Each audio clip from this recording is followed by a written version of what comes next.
À seulement 4 mois du scrutin, le paysage politique ivoirien est plus que jamais en ébullition. Le 26 juin dernier, la Cour africaine des droits de l'homme et des peuples a rendu des décisions capitales, des décisions qui viennent redessiner les contours d'une course déjà très disputée. Laurent Gbagbo, Guillaume Soro, deux figures majeures de l'opposition ivoirienne, voient leurs espoirs de participation à la présidentielle s'envoler, leur recours ayant été jugé infondé ou irrécevable par la juridiction panafricaine. Mais la situation ne s'arrête pas là.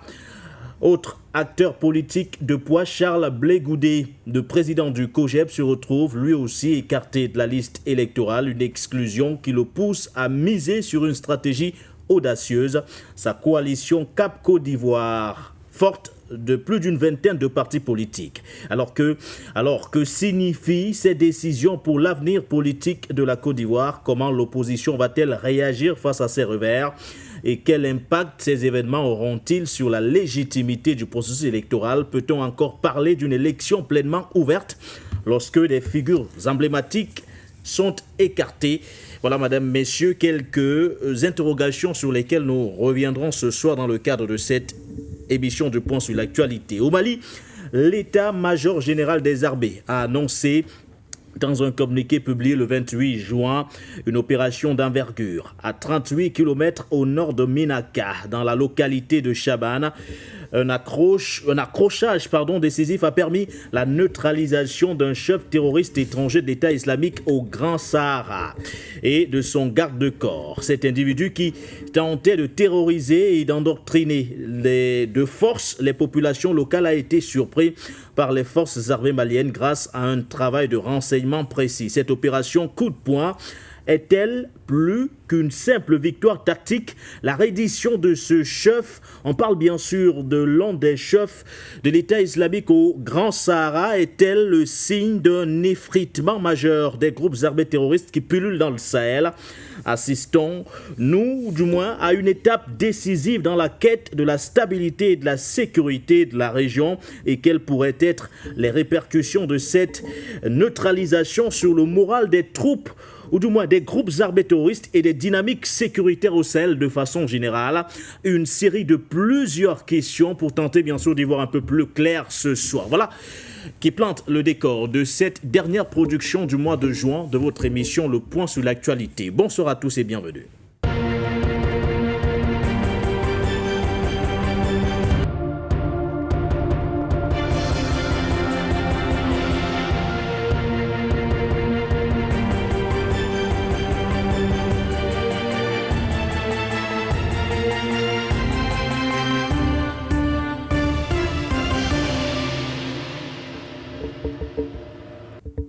Reddition en chaîne, lutte bien sûr contre les groupes armés terroristes, perte des chefs emblématiques ou encore réduction drastique des sources de financement. Les groupes armés terroristes viennent de subir un nouveau revers dans le Sahel avec justement la reddition d'un important chef terroriste. On parle bien sûr du responsable d'État islamique au Grand Sahara.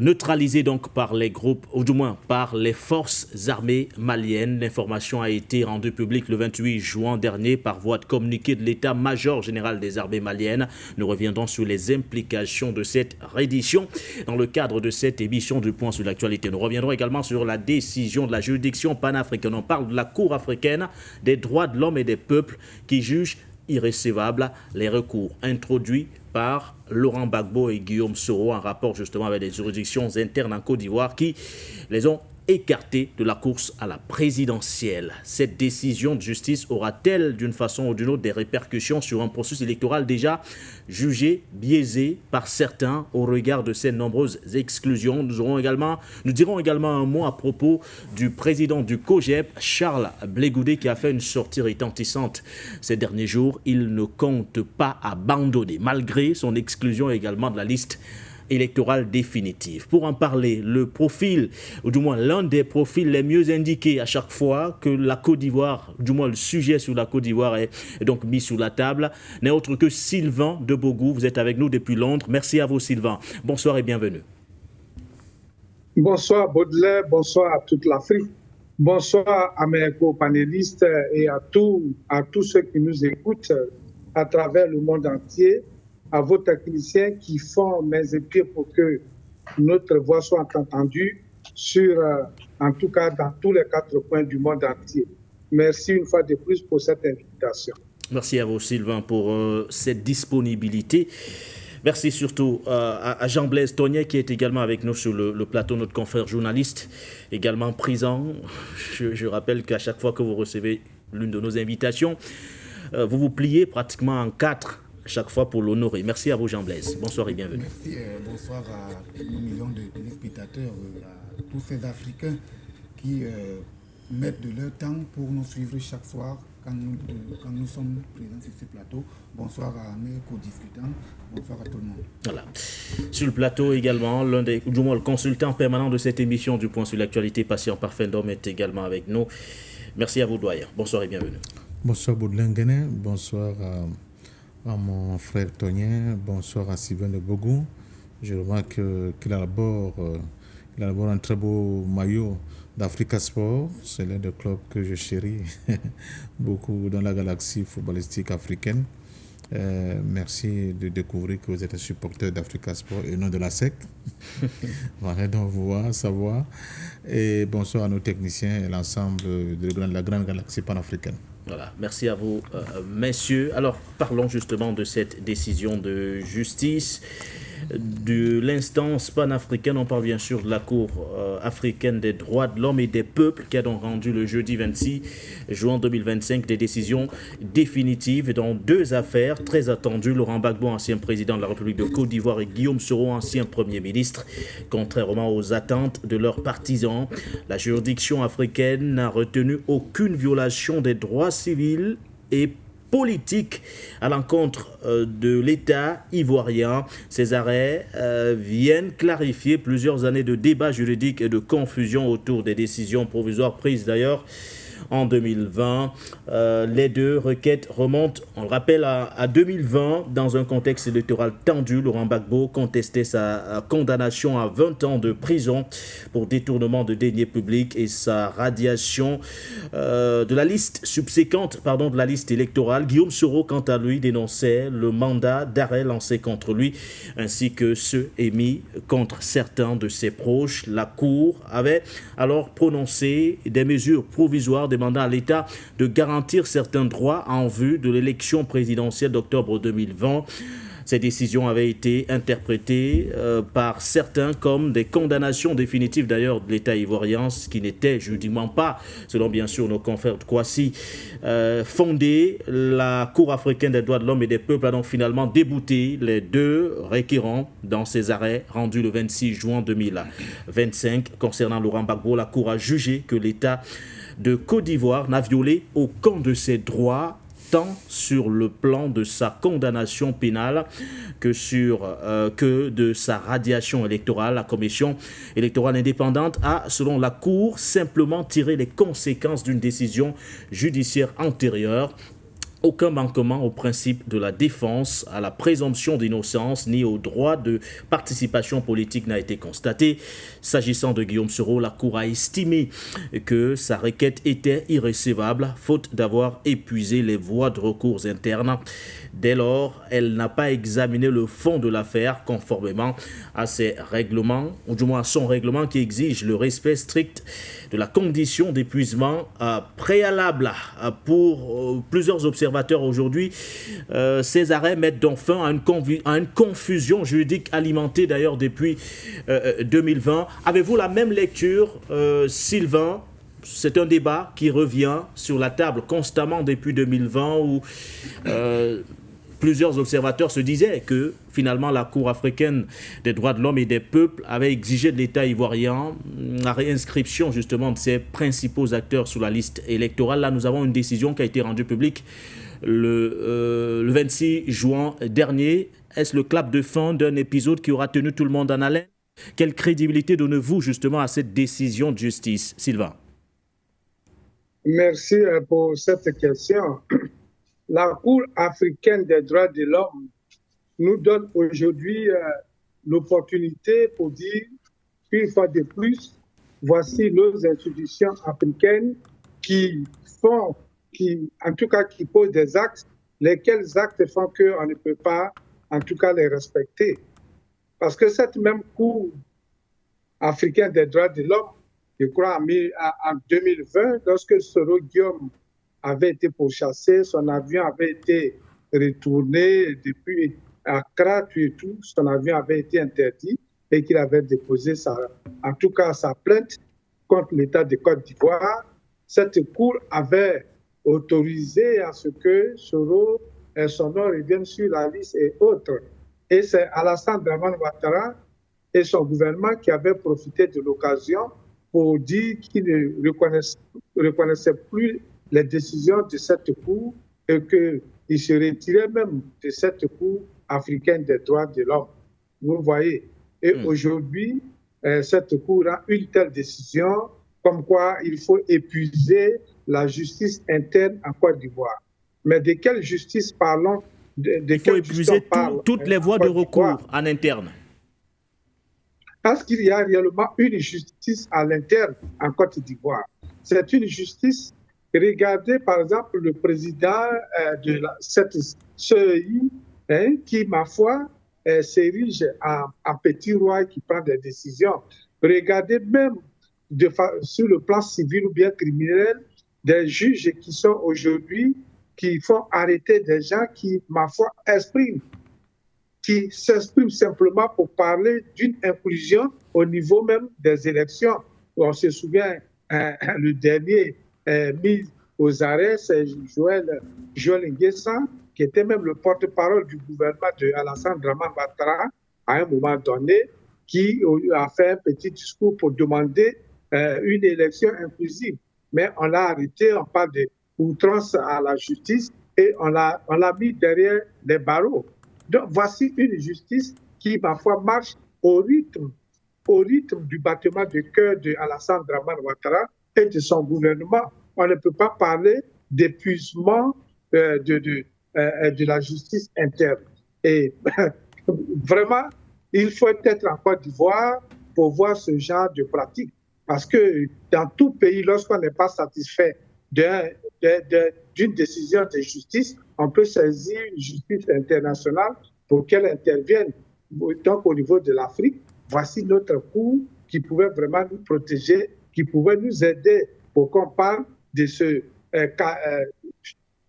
cadeau qu'on nous vend, la démocratie, pour vraiment l'implémenter, pour la fortifier au niveau de l'Afrique. Mais si elle-même, elle dandine de cette façon, je vois que c'est très triste. C'est un coup vraiment très dur pour la Côte d'Ivoire qui est dans l'impasse. Cette Côte d'Ivoire qui marche aujourd'hui depuis un moment sur une ligne rouge où Alassane Dramane Ouattara ne se prononce pas, mais en même temps fait des nominations dans son parti pour sa succession. Je parle ici de Téné Brahima, la dernière fois après leur congrès. Donc, vous voyez que cette justice-là, des gens qui, ma foi, des juges qui sont sortis de façon rapide de l'ENA, qu'on a mis à des postes, donc qui ne réfléchissent pas d'eux-mêmes. Ça, je ne les insulte pas, c'est la triste réalité, qui ne réfléchissent pas d'eux-mêmes, qui agissent pour maintenir leur nourriture, pour maintenir leur position, je dirais, sociale qu'ils ont obtenue à l'arraché ou bien dans la corruption. Vous voyez. Donc, cette décision marque vraiment un point noir dans l'histoire, pas de la Côte d'Ivoire seulement, mais dans l'histoire même de toute l'Afrique. Parce que ce qui se passe en Côte d'Ivoire aujourd'hui, quand on parle de justice interne, c'est ce qui se passe dans tous les morceaux de l'Afrique qu'on appelle pays de façon exagérée. Vous voyez. Et donc, pour nous, cette justice sera responsable de ce qui va arriver demain. Ce qui va arriver demain. Mais il y a aussi un point qu'il faut souligner. Nous, on avait déjà dit qu'il n'était pas nécessaire de saisir cette justice. Il fallait aller plus loin que cette Cour africaine. Parce qu'à partir du moment où Alassane Dramane Ouattara a retiré la Côte d'Ivoire de cette Cour-là, qui ne reconnaissait plus les décisions de cette Cour, aller là-bas, c'était vraiment une lettre morte pour nous. C'est ce que nous disions depuis fort longtemps. Maintenant qu'ils sont allés là-bas, qu'ils ont fait leur requête qui vient d'être rejetée, vous allez voir qu'Alassane Dramane Ouattara va encore revenir pour dire que cette décision est la bienvenue et il va l'appliquer. Il va brandir cette décision comme, en tout cas, le bâton magique qui lui donne tous les pouvoirs sur les opposants en Côte d'Ivoire. Et c'est très malheureux. Alors, il faut que l'opposition ivoirienne réfléchisse profondément, très profondément, pour trouver vraiment, que ce soit le président Laurent Gbagbo, que ce soit d'autres le ministre Blé Goudé, il faut qu'ils trouvent une autre stratégie capable de les amener, de les ramener du moins sur la liste électorale. Parce que à ce pas-là, comme nous marchons avec cette cour, nous n'allons pas avoir gain de cause en Côte d'Ivoire et les Ivoiriens vont encore rester sous cette dictature, sous cette tyrannie d'Alassane Dramane Ouattara pendant 5 ans. Je vous dis que ça va être très, très grave. Parce que Alassane Dramane Ouattara n'a ni loi ni foi. Aujourd'hui, il ne reconnaît même pas ceux qui lui ont rendu service. Les Soro Guillaume qui ont crié, les Joël Nguessa qui ont crié pour dire Gbagbo ne reviendra plus de la haie.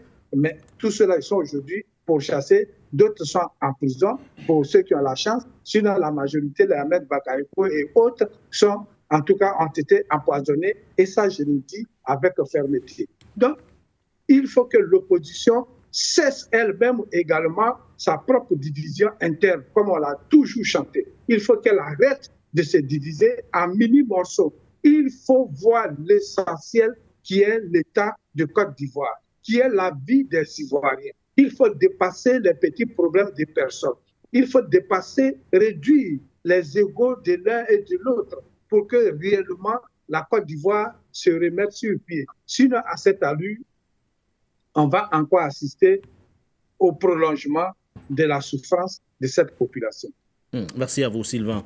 Alors, Jean Blaise, avez-vous l'impression aujourd'hui que la Cour africaine des droits de l'homme et des peuples, d'ailleurs on va essayer de modifier légèrement le synthé en ajoutant le P qui manque, qu'elle est en contradiction avec ses propres textes? Nous étions pourtant restés campés, on va le dire, sur les décisions provisoires prises en 2020. Là, quand on revient sur les décisions qui ont été prises le 26 juin dernier, on est nous-mêmes confus. On ne sait pas ce qui a bien pu changer entre 2020 et 2025. Pourquoi change-t-elle de narrative, du regard de rhétorique au regard de l'évolution du contexte politique ivoirien? En fait, moi, je ne dirais pas qu'elle change, mais je dirais qu'elle a plutôt essayé de converger vers un autre regard, celui de respecter la souveraineté judiciaire de chaque pays. Mais avant d'aller de l'avant, je voudrais d'abord dire quelque chose.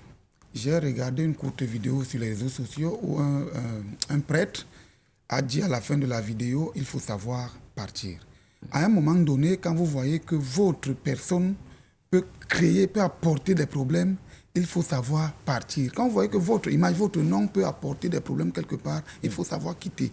Pourquoi toujours essayer d'être leader quand on peut prendre quelqu'un à côté et le positionner? Vous parlez de qui? Je parle de ces anciens politiciens.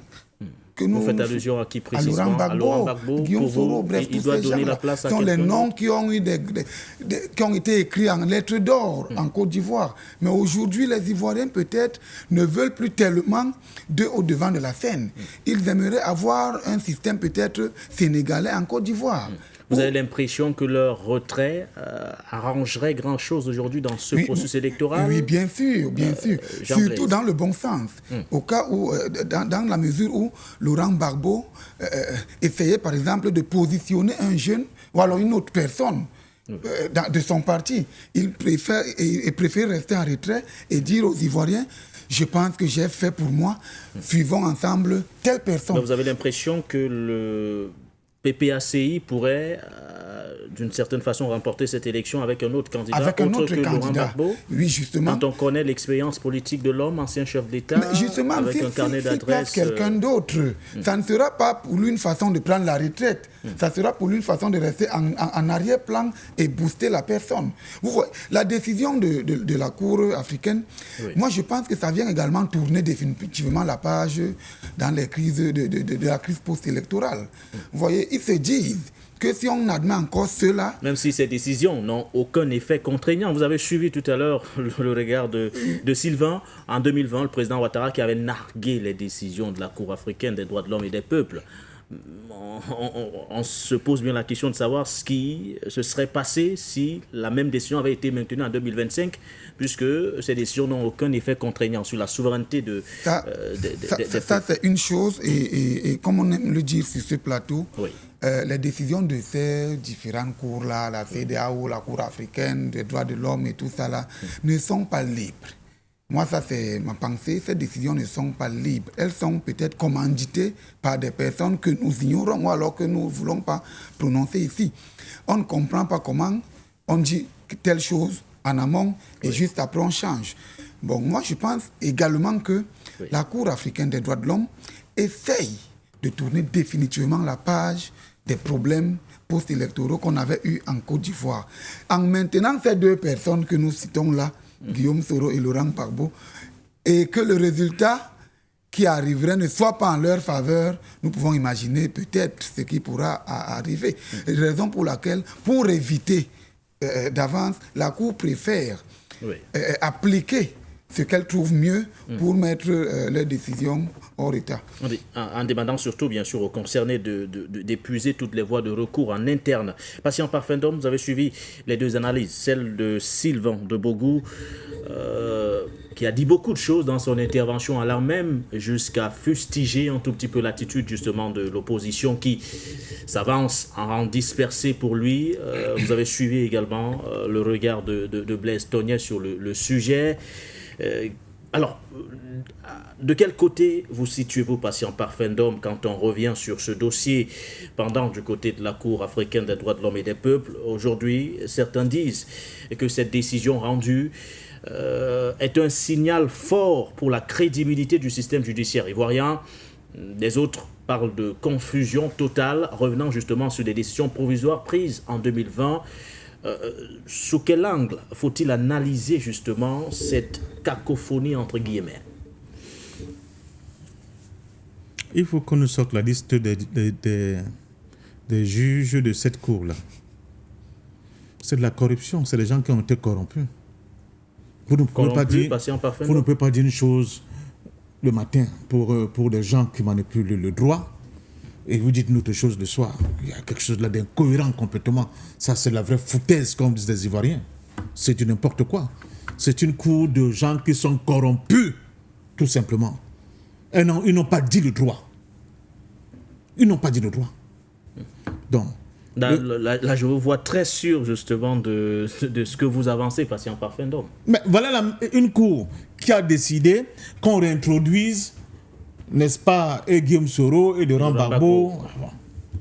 L'État ivoirien s'est levé et dit je ne réintroduis pas, je ne me limite même pas là, je ne vous reconnais même plus. Vous n'êtes pas une cour. C'est quoi ce truc? Et qu'est-ce qui s'est passé entre-temps? Ça me rappelle entre 2020 et 2025. Le président du Conseil constitutionnel ivoirien qui avait déclaré que le vainqueur c'est Gbagbo, et sur la pression et d'autres formes de corruption, je crois que c'est Yaoundé, il vient redire que non, le président c'est Ouattara. En fait, ce que tout cela démontre, c'est seulement de dire aux Ivoiriens, le temps est arrivé, si vous voulez vous mobiliser pour qu'il y ait un changement réel dans votre pays, faites-le. C'est une façon de renvoyer la patate chaude aux Ivoiriens, de leur dire que c'est à vous de régler vos propres problèmes. C'est la conclusion. Cette cour est corrompue. Elle ne peut pas dire une chose le matin et se dédire le soir. C'est quoi ça? Je dis qu'on nous sorte la liste des juges de cette cour. Il y a un problème. Il ne faut pas prendre les Africains pour des niais. Bon. Et je continue quand même en disant aux Ivoiriens, le temps est arrivé pour vous. Hein. C'est à vous de jouer. Tout dépend de vous. Mais si vous continuez à rêver que des institutions... parce que là, La CPI, il faut quand même dire l'ordonnance, la CPI qui ordonne la libération de Charles Blé Goudé et de Laurent Gbagbo. C'est la Côte d'Ivoire qui a signé elle-même. Il y a quand même dans l'ordonnancement des normes juridiques, le fait que les décisions de la CPI doivent être appliquées par la Côte d'Ivoire. Ah, ouais. Et les raisons pour lesquelles Laurent Gbagbo, on dit qu'il a été condamné pour avoir braqué une banque. Mais nous sommes en Afrique, on ne vit pas en Papouasie Nouvelle-Guinée, sont sérieux. Nous n'avons pas l'impression que parce que c'est une décision prétendument de justice, donc il faut qu'on se couche. C'est n'importe quoi. C'est la vraie foutaise. Au contraire, cette cour-là ajoute de l'huile au feu en Côte d'Ivoire. Au lieu de régler, d'apaiser les problèmes convenablement. Cette décision aura-t-elle des implications dans un processus électoral déjà tendu, patient par référendum? Est-ce que le gouvernement Ouattara aurait pu s'enorgueillir s'ils avaient accepté l'autorité de cette cour? Mais elle a rejeté, ils ont dit que cette cour-là ne vaut rien, qu'ils ne sont pas là pour appliquer les décisions de cette fameuse cour-là. En quoi cette décision... Donc, elle n'aura pas d'effet. Mais quel effet puisque ce même gouvernement... Et je peux être légèrement d'accord avec Sylvain qui dit qu'il ne sait même pas pourquoi les gens sont allés devant cette cour encore, puisque je crois que pour eux, ils avaient un acquis et ils pensaient que sur le plan moral, mais là... Sur le plan diplomatique, oui, les décisions de la Cour je pense que cette cour a été corrompue. Vous ne pouvez pas dire une chose le matin, c'est quand même une cour. Et le soir, vous tournez Kazakh en disant que non, c'est quoi ça? C'est tout et n'importe quoi. C'est pour ça que je souhaite qu'on me donne la liste, qu'on nous sorte la liste de ces juges-là. Vous allez découvrir beaucoup de choses avec la liste de ces juges-là. Que reste-t-il à ces cadres de l'opposition? C'est mobiliser le peuple, c'est tout. C'est pas qu'ils mobilisent le peuple et qu'ils imposent le fait que... Mobiliser le peuple à quelle fin? Pas pour une insurrection, loin de là, patient par référendum. Pourquoi pas? Non, nous n'allons pas prôner cela. Mais vous n'allez pas prôner cela, vous êtes sur votre plateau. Mais pourquoi pas pour les Ivoiriens? Vous n'êtes pas le peuple de Côte d'Ivoire. Nous n'allons pas appeler cela en Côte d'Ivoire, tout de même. On n'a pas appelé. Vous n'êtes pas le peuple ivoirien. Hein? Oui, le peuple ivoirien est libre. Très bien, voilà, on ne fait que faire des débats. Mais nous n'allons pas faire la promotion de la violence. Comment vous appelez la promotion? Les gens en ont marre. Les gens sont là. Ouattara prépare son frère ou bien son fils pour reprendre le pouvoir. Vous croyez que les Ivoiriens vont accepter ça? Donc ça ne dépend ni de vous, ni de moi. Nos avis sont des avis. C'est au peuple ivoirien, n'est-ce pas, de voir ce qui sera bon pour lui. Bon, ou bien ils vont se coucher, ou bien ils vont se lever pour contester justement cette machination qui est en train d'être préparée contre eux. Voilà. Alors Sylvain, que reste-t-il à l'opposition ivoirienne aujourd'hui? Tout à l'heure, vous avez fustigé, critiqué le fait pour certains leaders de l'opposition ivoirienne de se lancer dans cette course à la présidentielle en rang dispersé. Il y a quelques jours, on parlait d'une nouvelle coalition qui avait vu le jour entre le PPACI et le PDCI. C'est une nouvelle alliance que vous avez également remise en cause, estimant qu'il y avait déjà Cap Côte d'Ivoire. Vous avez parlé d'une alliance de trop. Que reste-t-il justement à cette opposition? C'est vrai que forcément vous allez maintenir votre position, mais dans un contexte où le système est verrouillé, une initiative peut-elle être considérée de trop dans un tel contexte comme celui de la Côte d'Ivoire, Sylvain? Non, les initiatives sont là. Les initiatives sont là. Et il y a des initiatives cette initiative, par exemple, la désobéissance civile, qui, en 2020-2021, qui était en train de vraiment faire son petit bonhomme de chemin, et encore, les mêmes opposants sont intervenus pour, en tout cas de l'intérieur, détruire cette initiative du peuple ivoirien. Et c'est ce qui fait hésiter le peuple ivoirien qui, ma foi, avec les mains libres, réclame sa liberté. Les mains libres, sans outils, sans armes, qui dit assez c'est assez, et donc il se jette dans la rue pour dire il faut que la cacophonie s'arrête, il faut que la tyrannie s'arrête. Mais lorsque des leaders, pour leurs besoins personnels, pour leur leadership personnel, interviennent pour dire non, ne faites plus ça, et que le mouvement est détruit de l'intérieur, vous comprenez que le découragement gagne la population. Et je pense qu'aujourd'hui, devant tous ces faits, devant tous ces dérapages que Alassane Dramane Ouattara est en train de commettre aujourd'hui, toutes ces démonstrations où il prouve aux Ivoiriens qu'il est là, non pas pour les Ivoiriens, mais pour lui, et son entourage et ses patrons de l'Occident, je pense que les Ivoiriens doivent faire, en tout cas, la somme de toutes ces pensées, de toutes ces actions pour remettre sur pied une stratégie qui va pousser Alassane Dramane Ouattara dehors. Occuper une rue, ce n'est pas aller assassiner quelqu'un. On occupe la rue. On a vu ça. Les Occidentaux, ils ont fait ça. Mais ils ont fait ça en Ukraine, n'est-ce pas? Et ça a marché. On a vu le ballet au Burkina Faso. On a vu ça. On a vu un regard. J'ai dit merci aux frères togolais qui continuent de se battre. Voilà qui sont dans les rues. Et nous, sans armes, ils n'attaquent personne, mais ils réclament leur liberté, ils réclament la justice. Et c'est ce qui reste aujourd'hui. Parce que lorsque vous n'êtes pas fort, vous n'êtes pas armé, mais au nom de votre famille, quand quelqu'un vous trouve dans votre maison et qu'il va encore devant vous humilier votre femme ou bien vos enfants pour démontrer que vous n'êtes rien, vous êtes un sous-homme, alors là, la réaction qui sort de vous, elle dépasse celle à laquelle ils s'attendaient. C'est dans ce système-là que nous sommes. Les Ivoiriens, aujourd'hui, ont le dos au mur. Les Ivoiriens ont le dos au mur. Et donc, c'est finalement défendre la patrie qui est là. Devant la défense de la patrie, l'intérêt individuel est plus important. Je vous donne par exemple un petit exemple. Le samedi, aujourd'hui nous sommes lundi, le samedi dernier en Côte d'Ivoire, il y a eu cette élection de Miss, mais qui a été élue?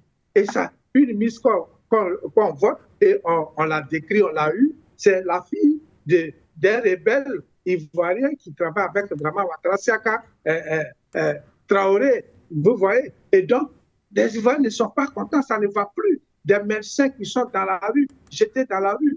Toutes les couches sociales en Côte d'Ivoire sont en train de subir vraiment la souffrance que Alassane Dramane Ouattara leur impose pendant qu'il crie dehors que son économie est morte en tout cas à double chiffre, alors que dans l'assiette de la cuisinière, il n'y a rien. Les enfants, à peine ils mangent à l'école, et à peine ils peuvent se fournir du stylo. Je vous dis qu'il est temps que les Ivoiriens s'asseyent et oublient leur ego pour se mettre ensemble pour dire allons, parce que Feu Bédié avait lancé cette désobéissance civile et ça marchait. Dramane avait eu peur, il avait quitté, il avait fui le pays, il se cachait. Leurs ministres, beaucoup de ministres, ils avaient déjà mis leur bagage en dehors de la Côte d'Ivoire. Aujourd'hui, ces ministres, ou bien Dramane Ouattara, qui avaient pris pour base le Burkina et tous ces pays environnants, aujourd'hui, ces pays ne lui sont pas très favorables, ou bien même pas favorables, à part la Guinée, où le président actuel était dans la Légion française, donc a assassiné des Ivoiriens en Côte d'Ivoire en 2010-2011.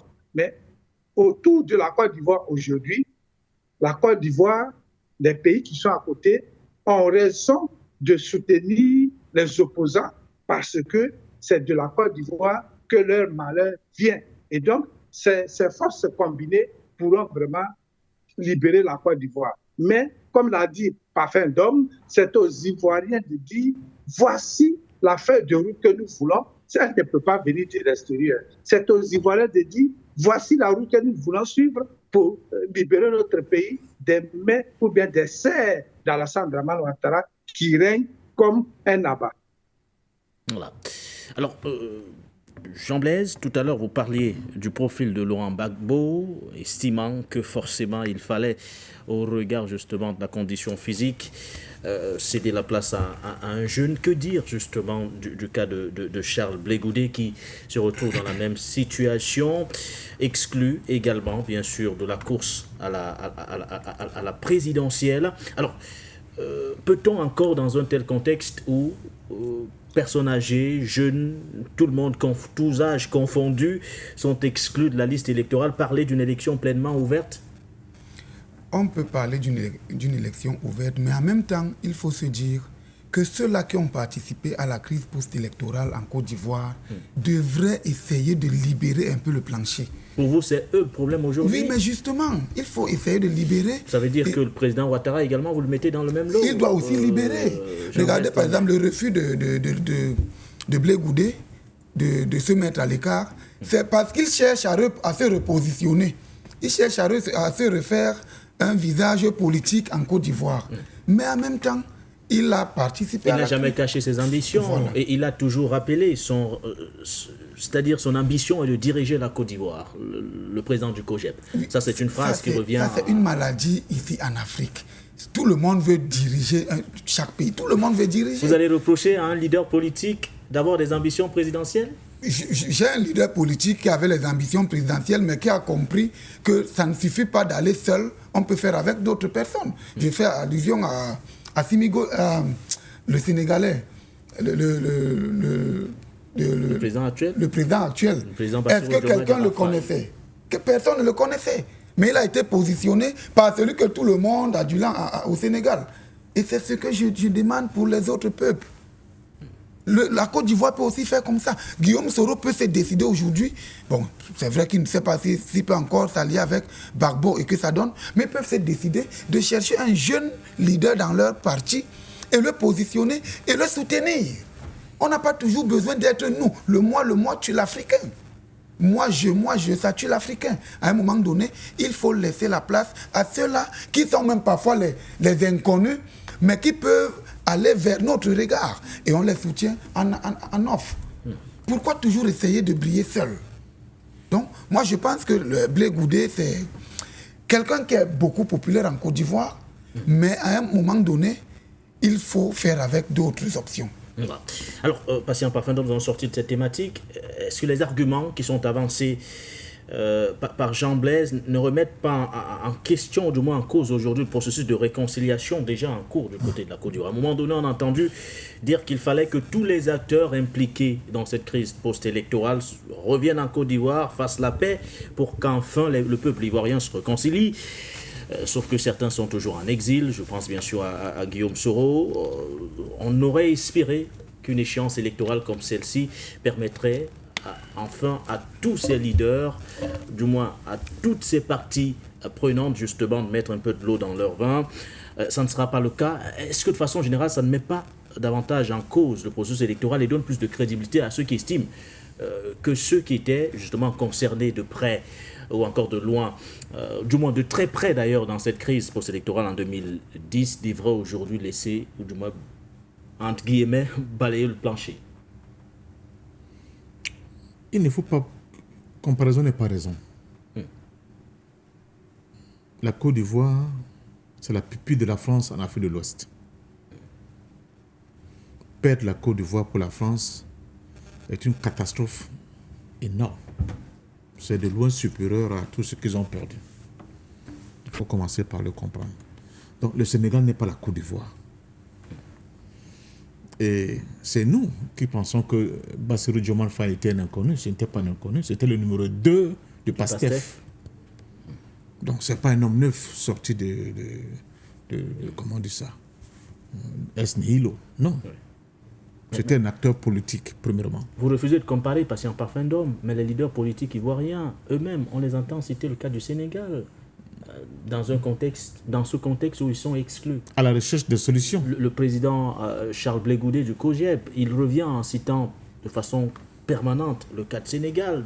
Dans sa sortie encore il y a quelques jours, il est revenu sur l'exemple en leur disant voici des jeunes qui n'étaient même pas sûrs de leur participation à cette élection du côté du Sénégal, mais qui l'ont finalement été et qui l'ont remporté. Des jeunes, d'accord. Oui. Parce que les jeunes, il ne faut pas qu'ils le fassent par opposition à ceux qui sont ses aînés. Ça aussi, c'est pas fair play. Bon, j'ai essayé de paraphraser, mais ça ne veut pas dire que c'est exactement ce qu'a prononcé le président du COGEP. Voilà. J'essaie juste de paraphraser. Bon. Patient Parfum d'Homme. Qui commence donc par dire en premier que bon, moi je ne me présente pas, voici celui que je vous propose. Pourquoi ne le dit pas? Bon, passons, c'est pas ça qui est intéressant. Qu'est-ce qui est intéressant? Je crois sincèrement que quand on dit il faut des gens neutres qui n'ont pas été partie prenante dans cette crise, oui, qui a balayé la Côte d'Ivoire depuis 2010-2011, donnez-moi un nom. Vous êtes allé chercher, on allait chercher Tidiane Tian. De pouvoir nous a démontré que ce n'est pas un Ivoirien. C'est pas parce que ça n'a pas marché avec Bon, cherchez toujours quelqu'un d'autre. Patient parfait homme. Au même moment, Oui. tout à l'heure, Sylvain a dit quelque chose. Les commandants des Comzones, des Dozo Comzones, qui ont tué les Ivoiriens, eux, ils sont aux affaires. Ils sont aux affaires. Apparemment, les filles sont des Miss Côte d'Ivoire aujourd'hui, quelque chose comme ça.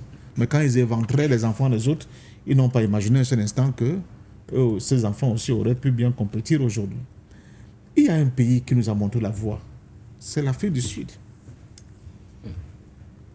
La poignée de main entre Nelson Mandela et Frédéric de Klerk est là pour dire que même quand on s'est affronté Oui.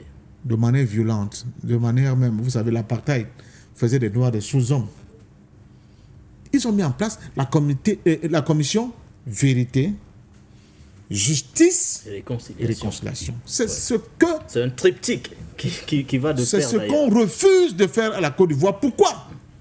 Parce que derrière des acteurs visibles, des criminels qui ont éventré des peuples, je pense au peuple qui a été presque complètement génocidé. Il y a les commanditaires dans cette affaire-là qui ne voudraient pas que, n'est-ce pas, la vérité de cette masse soit connue, oui. de sang, n'est-ce pas, fétide, que la vérité remonte et que leurs responsabilités soient engagées. Je pense à la France. Je pense à l'ONU. Il y a ces fonctionnaires comme M. Wang Choi, ce Sud-Coréen qui a validé ces crimes. Je pense à d'autres pays comme les États-Unis qui ont aidé M. Nicolas Sarkozy, l'homme qui se balade avec un bracelet électronique aujourd'hui. Apparemment, Éric Sautier a été soumis en examen, l'homme qui défend je ne sais pas quoi à Nice. Donc c'est pour vous dire pourquoi les Africains, justement, refusent la réconciliation, pourquoi ils refusent la justice, pourquoi ils refusent la vérité. Mais il y a des gens qui sont morts, dont jusqu'au jour d'aujourd'hui, on est incapable de faire leur deuil. Pourquoi sont-ils morts? Pour une dispute, un conflit post-électoral, où on aurait pu recompter les voix, où on aurait pu passer par d'autres moyens. Non, il fallait employer la méthode forte, la sauvagerie, la barbarie, tuer les Africains ivoiriens pour installer celui qu'on voulait au trône. Il ne faut pas que dans l'histoire de l'Afrique, on laisse passer, n'est-ce pas, de telles actions macabres. Il faut au moins que les responsabilités des uns et des autres soient tirées. Et puis c'est dangereux, ce que dit mon frère Tonien. C'est de donner l'impression que les responsabilités, tout le monde a le même pied d'égalité. Non, mais Laurent Gbagbo n'a jamais pris les armes. Il y a quand même quelqu'un qui a pris les armes. Il y avait une institution, un État, avec des lois qu'il fallait respecter. On ne les a pas respectées. Hein?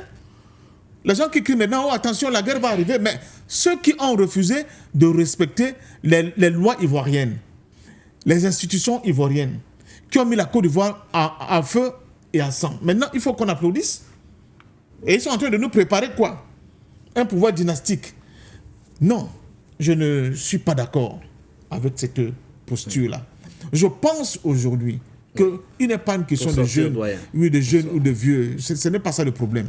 Le problème, c'est de laisser le peuple de Côte d'Ivoire choisir qui sera son hégémon dans les années à venir. Ça peut être un jeune, ça peut être un vieux, mais c'est au peuple de Côte d'Ivoire de décider. On ne peut pas museler le choix des Ivoiriens en écartant, en mettant de côté un certain nombre de gens qui veulent bien compétir, Charles Blé Goudé, Guillaume Soro, Laurent Gbagbo, alors que des criminels, je dis bien des criminels. D'ailleurs, la CPI nous a dit que maintenant qu'on n'a rien trouvé dans le camp de Gbagbo, on va peut-être s'intéresser dans le camp de Ouattara. Mais c'est certainement à la Saint-Glinglin, comme ils ont l'habitude de nous servir ces histoires à ne plus en finir.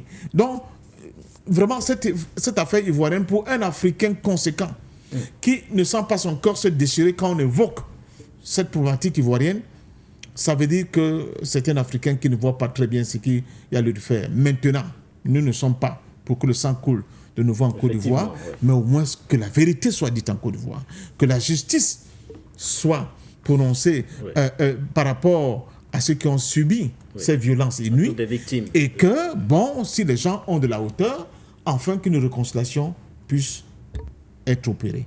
C'est ce que nous attendons pour démontrer que nous avons en face de nous des gens qui ont une certaine grandeur. Mais vous ne pouvez pas cacher vos crimes éternellement avec cette fuite en avant de RDR, en tentant de masquer, en tentant par le biais de la force, de la corruption et de l'usage, n'est-ce pas, d'un cercle d'amis à l'extérieur de l'Afrique et de la Côte d'Ivoire qui vous soutiennent pour des raisons que nous connaissons tous, et estimer que notre mémoire deviendra un jour acéphale. Nous n'oublierons jamais ce qui s'est passé en Côte d'Ivoire. Merci à vous, patient parfum d'homme. Vérité, justice, réconciliation. Un triptyque, donc, on va le dire, qui va de pair clairement au regard justement de l'urgence, ou du moins de ce qu'il faudrait aborder en priorité. Il faut connaître ce qui s'est réellement passé sur le terrain. C'est pourquoi on parle de vérité. Il faut rendre justice à toutes les victimes de cette crise post-électorale. Et puis derrière, on pourra enfin parler d'une réconciliation véritable. On rappelle que depuis le 28 avril 2021, la Côte d'Ivoire a officiellement, ou du moins, a officiellement retiré sa déclaration de compétence permettant aux individus et aux ONG nationales de saisir directement la Cour africaine, conformément à l'article 34, alinéa 6 du protocole de la Charte africaine. Ce retrait n'affectait pas jusqu'ici les dossiers donc, de Laurent Gbagbo et de Guillaume Soro, que la Cour était tenue donc de traiter jusqu'à leur conclusion. Avec ces décisions définitives, la Cour africaine des droits de l'homme et des peuples met un terme à 2 dossiers qui ont alimenté le débat politique et juridique en Côte d'Ivoire depuis près de 5 ans. Voilà ce que nous pouvions d'ailleurs dire sur cette thématique. Sans transition, nous allons aborder le sujet principal de cette soirée consacrée justement à la reddition d'un important chef terroriste. On parle du chef de l'État islamique au Grand Sahara, neutralisé par les forces armées maliennes. L'annonce a été faite par l'état-major général des armées le 28 juin dernier à 38 km au nord de Ménaka, dans la localité de Chaman. Un accrochage décisif a permis donc la neutralisation d'un chef terroriste étranger de l'État islamique au Grand Sahara et de son garde du corps. Cet individu qui tentait de terroriser et d'entraîner de force les populations locales a été surpris par les forces armées maliennes grâce à un travail de renseignement précis. Cette opération coup de poing est-elle plus qu'une simple victoire tactique? Avant, messieurs, de répondre à cette question, nous allons tout d'abord prendre ces éléments d'explication avec nos confrères de la télévision nationale malienne. Ce samedi 28 juin 2025, dans la région de Gao, un fait marquant s'est produit. 11 membres de l'État islamique au Grand Sahara ont volontairement déposé les armes. Parmi eux, Ibrahim Boubacar, plus connu sous le pseudonyme Doubel, chef des groupes armés terroristes opérant dans le secteur de Tessit. C'est avec leur équipement que ces hommes se sont rendus aux forces armées maliennes, marquant un nouveau tournant dans la lutte contre le terrorisme au Sahel. Les unités déployées sur le terrain ont aussitôt procédé à leur prise en charge pour les premières étapes d'identification dans le strict respect de leurs droits fondamentaux. L'état-major général des armées, dans un message à l'opinion publique, s'est voulu rassurant. La sécurité et l'intégrité physique de ces individus seront pleinement garanties. Un engagement qui s'inscrit dans le cadre d'une gestion rigoureuse et humaniste des redditions.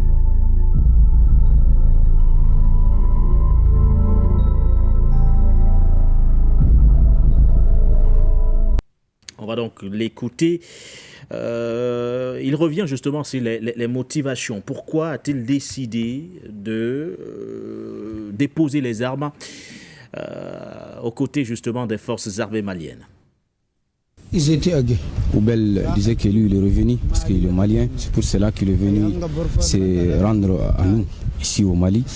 Et c'est un malien. Il ne peut pas rester derrière ces gens-là. Ces gens-là, lui il pensait que c'est les gens qui travaillent pour les djihad. Or, ils ne travaillent pas pour le djihad. Ils sont là pour travailler pour des mensonges. Il est revenu parce qu'il est malien. Il lance aussi un appel aux autres qui sont là-bas, qui veulent venir. Ils ont peur aussi de venir. Donc, il lance l'appel à ces gens-là pour qu'ils puissent venir. Ils sont tous des Maliens. Ce n'est pas un problème. Ils sont bien traités depuis qu'ils sont venus ici. Alors, Sylvain, Les événements se sont produits le 28 juin dernier. Peut-on parler au regard justement de la reddition de ce chef terroriste? On parle bien sûr de l'État islamique au Grand Sahara. Peut-on affirmer avec certitude que la reddition de ce chef, au moment où le Mali s'emploie à restaurer pleinement l'intégrité de son territoire, est un signe d'un effritement majeur des groupes armés, en particulier ceux qui pilulent aujourd'hui à profusion dans le Sahel? D'abord, pour nous, il faut dire que cette reddition, elle vient parce que l'État se resserre autour des groupes armés qui sévissent vraiment dans le Sahara, qui sévissent un peu partout et principalement au Mali. L'État se resserre. Après plus de 60 ans de présence française là-bas, on n'a jamais vu une armée malienne aguerrie, en tout cas aller désarmer ou bien même arrêter ces assassins dans le désert. Mais aujourd'hui, le Mali, avec ces deux autres pays, c'est-à-dire le Niger et le Burkina, travaillent la main dans la main. C'est une politique qu'ils mènent ensemble. Et donc, ces terroristes n'ont plus d'oasis où ils peuvent aller, en tout cas, se cacher. Parce que la tactique avant, c'était des frontières vraiment poreuses qui ne sont pas surveillées, où on pouvait se déplacer à tout moment. Et donc, on peut aller tuer dans un pays et aller se cacher ailleurs. Mais aujourd'hui, ce n'est pas cela. Les forces sont conjuguées ensemble. L'espace aérien est surveillé. Vous avez vu les armes qui ont été exposées dans ce documentaire.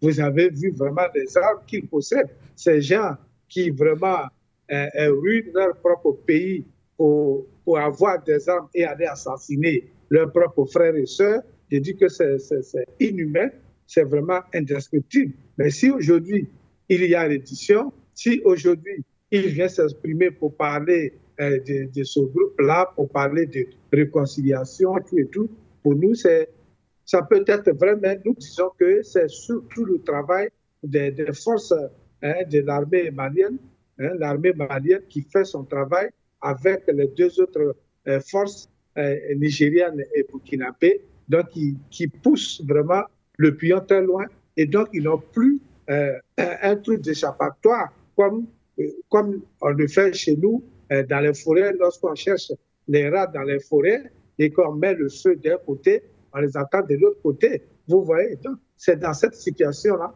qu'ils sont aujourd'hui. Et donc, pour leur vie, pour leur survie, pour leur intégration, et ils ont compris que l'État peut les protéger. Aujourd'hui, l'État malien parle de les protéger, de leur protection, de leurs droits.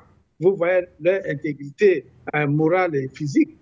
Sinon, si ces gens restaient encore dans le désert et qu'ils allaient encore attaquer d'autres personnes, on pouvait carrément les finir, en tout cas, se battre et puis les assassiner. Voilà ce qu'ils ont craint pour moi, parce que l'État se resserre et donc il faut venir dans la République. Ils ont finalement compris que ceux qui ont pris le pouvoir au Mali ne sont pas contre eux, mais c'est surtout ceux qui leur donnent des armes, c'est ceux qui leur font le lavage du cerveau, qui sont plutôt contre eux et contre la République du Mali et contre toute l'Afrique. Voilà. On rappelle que la reddition d'Ibrahim Boubacar, alias Oubel, chef terroriste de l'État islamique au Grand Sahara, fait suite à des aveux marquants, après s'être rendu aux forces armées maliennes le 28 juin avec 10 de ses hommes. Oubel a brisé le silence, dénonçant publiquement les agissements de son groupe terroriste. Vous l'avez écouté tout à l'heure, il parlait d'une campagne mensongère autour du djihadisme. Il lance également un appel vibrant à ses anciens compagnons. Je suis malien, je suis venu me rendre au Mali et je ne veux pas rester derrière ces gens-là, a déclaré Oubel. Son témoignage met donc en lumière une désillusion profonde face justement aux motivations des groupes armés. Il y a tout de même un débat qui persiste aujourd'hui. On ne comprend toujours pas comment on peut parler de réédition quand on a en face un leader, ou du moins un chef d'un groupe armé terroriste comme celui-là, celui qui hier encore a passé son temps à terroriser, à martyriser, à massacrer des pauvres civils. D'aucuns disent que c'est trop facile de parler aujourd'hui de réédition, disons dans son message qu'il est malien et qu'il a été trompé. Jean-Blaise Tonien. En même temps, on ne peut pas nier le fait qu'il dise qu'il a été trompé, parce que nous savons tous que depuis le départ du groupe Barkhane, le Mali présente beaucoup d'actions positives liées à sa propre sécurité. Les FAMA se sont mis à l'œuvre et en un mois seulement, ils ont réussi à libérer la ville de Kidal. Et pourtant, l'armée française était là avec tout l'équipement possible, avec les drones, avec tous les satellites. Ils n'ont pas pu libérer la ville de Kidal. Ça veut donc dire que le vrai terroriste est quelque part. Et que les représentants de ces vrais terroristes qu'on vient de nous montrer là ne sont que des personnes téléguidées. Maintenant, pourquoi depuis que l'armée française est là, ce patron du djihadisme ne s'est jamais rendu? Certainement parce qu'il était entretenu, il était bien nourri, il était bien équipé. Aujourd'hui, il voit que le territoire est vraiment contrôlé par les forces armées maliennes et qu'il ne peut plus se mouvoir librement comme il le faisait auparavant. Avant, peut-être, il avait le logement quelque part, il avait le bunker où il pouvait se caser. Oui. Bref, il était bien entretenu. Donc c'est une reddition logique pour vous au regard du rapport de force qui a clairement changé sur le terrain et largement favorable désormais aux forces armées maliennes. Oui, mais bien sûr. Et ça, c'est vraiment une victoire pour les FAMA. Nous devons féliciter ceux-là. Nous devons les féliciter. En même temps, on parle de Africa Corps qui se présente, oui, qui est déjà en action, certainement du côté du Mali. Alors, quand toi-même, le terroriste, tu apprends que Wagner est parti, Africa Corps est né, qui est toujours sous contrôle russe, tout le monde a déjà la Russie dans la tête comme une puissance mondiale. Alors même le plus grand terroriste décide de ne plus être idiot. Il décide de changer de camp. Parce qu'en même temps, il voit que ceux-là qui leur donnaient des miettes, qui leur motivaient d'aller tuer leurs propres frères, comme c'est le cas au Cameroun. Nous sommes assis sur ce plateau, nous parlons, nous avons ces mêmes problèmes dans notre pays. Ceux-là qui donnent de l'espoir à ces brigands, allez tuer vos propres frères, ne seront pas là au dernier moment. Raison pour laquelle les gars ont vu que l'affaire, si on ne se rend pas, on finira forcément par être arrêté, et il est mieux qu'on se rende, peut-être la peine sera moindre. Et moi, j'apprécie leur courage, même si je suis sûr que la sentence qui leur sera réservée n'est pas ce qu'ils attendent. Voilà. Alors, nous allons afficher les codes d'accès. Dans quelques instants, nous irons au standard Le Temps également pour passer en parfum d'homme de réagir quand même sur cette information. On rappelle qu'elle a été officialisée par l'état-major général des armées au Mali. C'était le 28 juin dernier. Un chef terroriste étranger de l'État islamique neutralisé. On a donné d'ailleurs ces domaines de spécialisation spécialisés, selon bien sûr les informations qui nous sont parvenues, dans des engins explosifs. Le débat divise un tout petit peu au regard justement du passé de ce dernier. Qu'est-ce qu'on doit mettre en avant, patient parfum d'homme? Le fait qu'il ait déposé les armes et qu'il se soit mis à la disposition de l'État malien, ou alors il faut se mettre du côté de ceux qui estiment aujourd'hui qu'on ne saurait accorder de la crédibilité à tout ce qu'il a déclaré après sa reddition, compte tenu justement de son passif, de ce passé marqué par de nombreuses exactions, notamment sur des populations civiles. Il faut d'abord commencer par féliciter l'armée malienne, parce que dans cette guerre-là, toutes les victoires sont à prendre, n'est-ce pas? Parce que c'est pas facile d'avoir des militants endoctrinés comme ces militants djihadistes-là qui acceptent de manière volontaire, après avoir fait quand même leur propre introspection, j'allais dire cet exercice de catharsis que tout humain doit faire à un moment donné pour faire l'évaluation des actes qu'il pose, d'accepter, d'aller se rendre, n'est-ce pas, à l'ennemi, appelons ça comme ça. Ça veut dire quand même qu'il y a de grands doutes sur la continuation de ce pourquoi il a été mobilisé pour s'aimer, n'est-ce pas, voici ce qu'il dit, patient. Il dit, je suis malien, je suis venu me rendre au Mali et je ne peux pas rester derrière ces gens-là, parlant justement de ceux qui l'ont coopté au sein de l'État islamique au Grand Sahara. Il dit, je pensais qu'ils travaillaient pour le djihad, mais ils sont en train de travailler pour du mensonge. Là encore, c'est très grave. Là, je peux rejoindre certains qui sont quand même inquiets. Oui, qui sont inquiets tout de même. Donc, s'ils travaillaient pour le djihad, ils seraient toujours restés là-bas. Donc, il y a encore un autre travail maintenant qui s'est rendu qu'il faudra faire pour un travail d'ordre psychologique, n'est-ce pas, pour essayer de lui expliquer, de le ramener, n'est-ce pas, dans la posture du citoyen qui doit être au service de son peuple et non quelqu'un qui s'est égaré de route. Peut-être qu'il est tombé sur le mauvais groupe. Il cherchait un groupe djihadiste pour continuer à faire ce que la propagande djihadiste qu'il entendait l'avait percuté. Oui, donc je crois que c'est encore un élément qui n'est pas du tout sûr.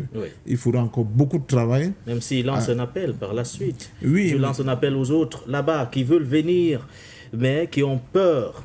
Sachez que nous sommes tous des Maliens et depuis notre édition, nous sommes bien traités par les autorités maliennes. Ça, c'est autre chose. Mais j'ai dit les raisons qu'ils donnent, qui l'ont amené à abandonner la brousse, si on peut l'appeler ainsi, pour rejoindre la République. Cette raison-là, à mon sens, il y a encore du travail à faire pour que justement cette idée-là ne continue pas de germer dans sa tête comme une idée de quelque chose de crédible. Donc, c'est une victoire pour l'armée malienne, qu'ils continuent à renforcer leur présence dans le Sahel, qu'ils continuent ce travail d'éducation des masses, mais aussi ce travail de donner, n'est-ce pas, des éléments à ceux qui sont restés en brousse, des raisons pour lesquelles ils doivent abandonner le combat dans le désert ou bien dans le Sahel pour rejoindre leurs frères qui sont au niveau de la République, faire la réconciliation et ramener la paix au niveau du Mali. Mais c'est pour l'instant, c'est une victoire sur laquelle personne ne peut aujourd'hui ne pas prendre en considération, mais il est fort à parier qu'il y a encore beaucoup de travail à faire. Oui, pour que ces idées qui ont été disséminées, n'est-ce pas, dans les masses les plus vulnérables, parce que lui là c'est quelqu'un qui est vulnérable du point de vue psychologique. Bon, c'est quelqu'un qui a répondu aux appels des sirènes et il a suivi ces appels-là et il est devenu ce qu'il est devenu, sans oublier certainement les affres qu'il a commis. Mais vous savez, dans le cas d'une réédition, comme ça, c'est le cas de mon pays, de quand il y a le DDR, n'est-ce pas, la démobilisation, la réinsertion, etc.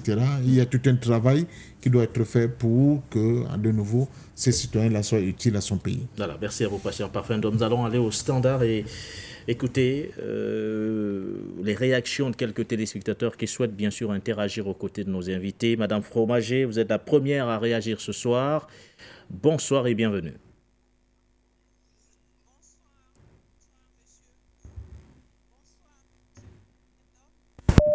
Bonsoir aux frères ivoiriens. Bonsoir à l'autre panéliste.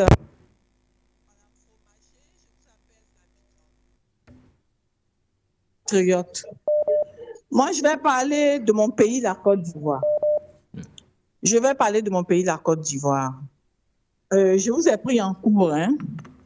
Mais tout à l'heure, j'ai écouté le jeune monsieur là, à votre droite. Vraiment, son analyse là Je suis un peu choquée d'entendre des intellectuels africains faire de telles analyses. Vous voyez, M. Parfendom, il est constant. Je ne sais pas si c'est parce qu'il est ancien dans la lutte, mais il est très constant, ce monsieur-là. Il fait de belles analyses. Comment le jeune monsieur qui est assis là, il vient, il dit oui, que tous ceux qui ont participé à la crise en Côte d'Ivoire, que tout cela débarrasse le plancher. Il dit quoi par là? Qu'est-ce qu'il dit? Pas de qui? Que tous ceux qui ont participé à la crise, qu'ils laissent la jeune génération. monsieur, qui a participé à cette crise, qui a tué les Ivoiriens. Vous voyez, voilà pourquoi ces Occidentaux, ces Blancs-là, quand ils vous écoutent, vous les Africains, soi-disant intellectuels, faites ce genre d'analyse, ils vous prennent, excusez-moi, hein, mais ils nous prennent pour des imbéciles, quoi. Attendez, qui a tué les Ivoiriens en Côte d'Ivoire? C'est qui? Si vous ne savez pas, moi je vais vous dire, le président Laurent Gbagbo, il a été déporté à la CPI. Hein. Il a fait 8 ans. Il a été jugé. Il a été acquitté. Vous savez, moi, ce que ça veut dire acquitté, monsieur. Parce que vous êtes sur ce plateau, vous êtes intellectuel. Donc, vous devez savoir ce que veut dire acquitté. Donc, vous n'allez pas venir dire oui, tous ceux qui ont participé à la crise, qu'ils quittent là. C'est une analyse bidon. Excusez-moi. Parce que ça met en colère. Madame Fromager, on va rester. On va rester courtois, Madame Fromager. Vous avez un avis contraire à celui d'un invité. Vous restez courtois, Madame Fromager. Allez-y. Vous comprenez? Maintenant, moi, ce que je veux dire, aujourd'hui, là, moi, là, je suis une anti-Soro. Afrimédia le sait. Mais pour mon pays, nous allons taire nos égaux.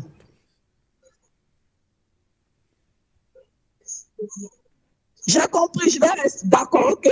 J'ai compris, monsieur, excusez-moi, j'ai compris. Mais je voulais dire aussi que pour notre pays, pour mon pays, nous allons. Moi, je suis anti-Soro, hein. Soro, là, c'est quelqu'un qui me sort par les pores. Mais j'ai dit que je lui ai pardonné, mais je n'oublie pas. Mais aujourd'hui, là, la démocratie que lui-même, il dit qu'il a amenée dans notre pays, cette démocratie-là le contraint en exil. Et Soro Guillaume, il n'a pas le choix que de sauter dès que le président Laurent Gbagbo parle, que de sauter sur les paroles du président Laurent Gbagbo. N'oublions pas aussi que c'est un Ivoirien. Hein. C'est un Ivoirien aujourd'hui qui est en train de regretter. Donc, quand le président Laurent Gbagbo fait un appel, et que Soro Guillaume saute là-dessus, mais ça ne veut pas dire que le président Laurent Gbagbo ignore ce que Soro Guillaume a fait. Mais aujourd'hui, c'est quoi le problème? Les Ivoiriens ne sont plus libres dans leur pays. La guerre que Soro Guillaume a amenée là, aujourd'hui, là, tu finis de parler, tu es en prison. Donc, ceux qui ont Soro Guillaume, qui est venu installer cette démocratie, qui le contraint lui-même en exil, veut venir aujourd'hui avec nous, parce que nous, on ne prend pas les armes. Lui, il avait pris les armes. Mais en venant avec nous, c'est pour lutter avec les mains nues, pour libérer notre pays. On va dire, OK, tous ceux qui ont combattu le président Laurent Gbagbo hier, si aujourd'hui ils ont compris la lutte du président Laurent Gbagbo et qu'ils viennent avec lui, pourquoi ensemble on lutte démocratiquement, pacifiquement, et qu'on reprenne notre pays, on est d'accord. Donc pourquoi est-ce qu'il y a certains Ivoiriens qui sont frustrés, qui insultent le président Laurent Gbagbo, y compris Blaise Goudé? Mais Blaise Goudé, tu es avec le RDR. Tu ne vas pas nous tromper, tu es un manipulateur. Moi, j'ai dit tous les jours que tu as une conseillère que tu as envoyée chez moi, dénigrer le président Laurent Gbagbo. Mais moi, je suis une femme de conviction. Je ne suis pas comme les autres qu'on manipule et puis aujourd'hui qui jettent l'éponge. Donc, nous avons besoin de tous les Ivoiriens dans le trop c'est trop pour libérer notre pays. On ne va pas dire celui l'a fait ci, celui l'a fait ça. Il y a deux clans aujourd'hui. Le clan de ceux qui veulent libérer leur pays et le clan de ceux qui veulent toujours manger. Ceux qui veulent manger pendant que les Ivoiriens compissent dans les problèmes. C'est de ça qu'il est question. Donc, nous sommes d'accord avec le président Laurent Gbagbo. Tous ceux qui viennent, on les accepte. Ensemble, nous allons lutter pour récupérer notre pays. Moi, je déplace à Blaise Goudé qui a vendu ses dents. On y va. Et à vous, Madame Fromager, vous avez le droit, vous le savez, et on le redit tous les jours sur les antennes For You Media Africa, vous avez le droit d'avoir un avis contraire à celui des invités. Mais dans votre argumentaire, soyez courtois et respectueux vis-à-vis des invités qui sont sur le plateau ou encore ceux qui sont à distance. Merci à vous. Madame Cissé, vous réagissez également au standard. Bonsoir et bienvenue.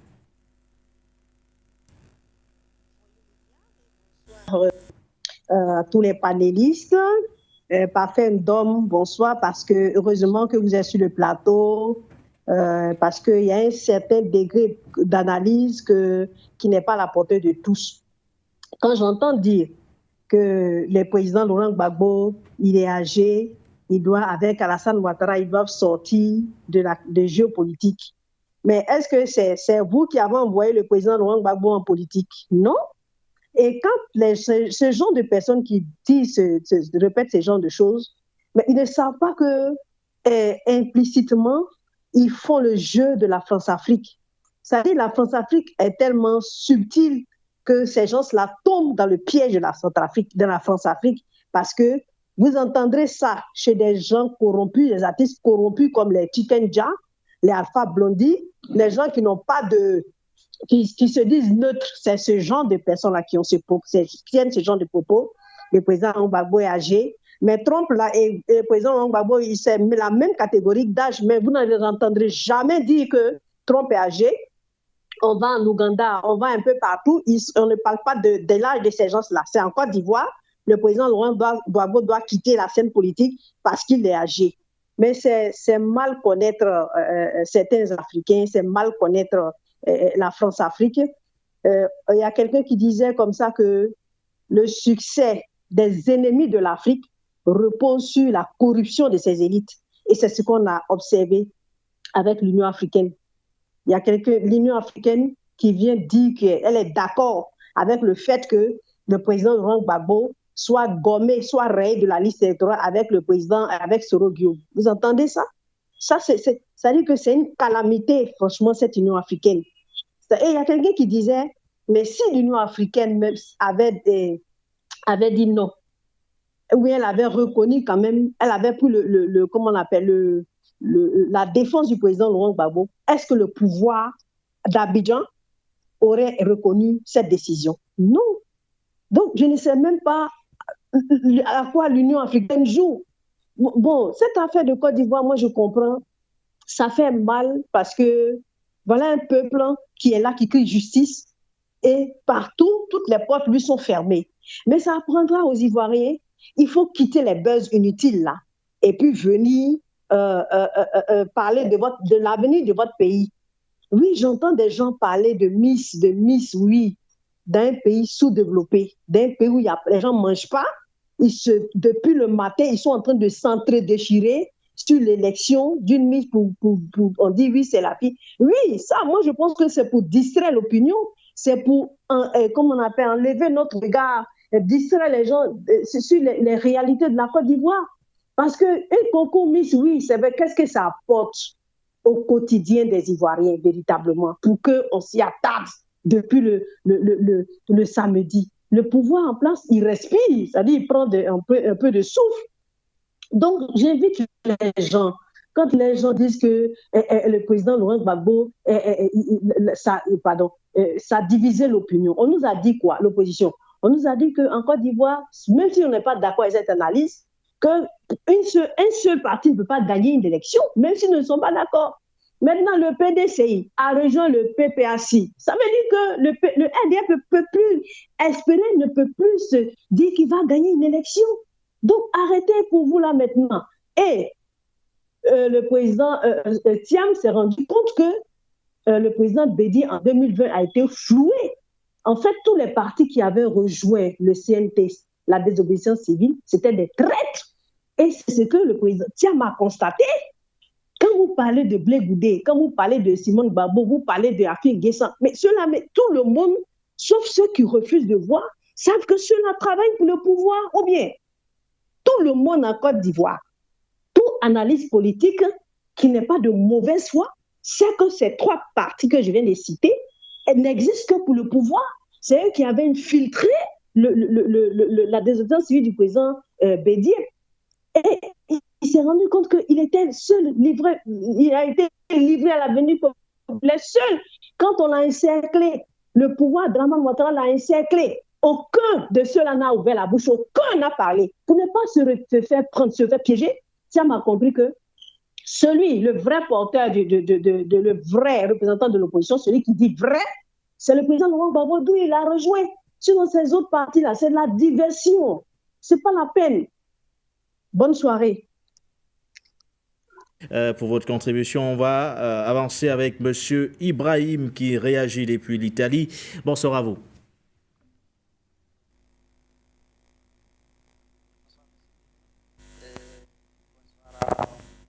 Monsieur Fanga et le Papa Patrias. Alors, moi, je voulais juste parler de la Côte d'Ivoire un peu, mais c'est un peu compliqué le dossier de la Côte d'Ivoire, comme je disais le matin. Le dossier de la Côte d'Ivoire, de la Guinée, du Togo, c'est presque la même chose. C'est presque la même chose. C'est un peu difficile de se prononcer dessus parce que, vous savez, il y a un combat en Guinée. Tant qu'on ne sort pas dans ce combat, ça sera un peu difficile, le combat ethnique.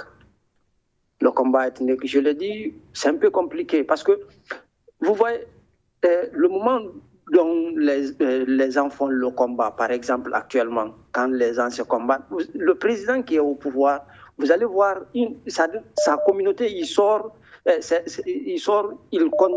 contredit les autres. Par exemple, pendant qu'on changeait les constitutions, c'est en ce moment on devait se combattre. C'est en ce moment on devait se combattre. Mais actuellement, c'est un peu compliqué. Quand on dit on va se prononcer dessus, on va frustrer quelques-uns. C'est la raison pour laquelle moi, je n'aime pas me prononcer dessus.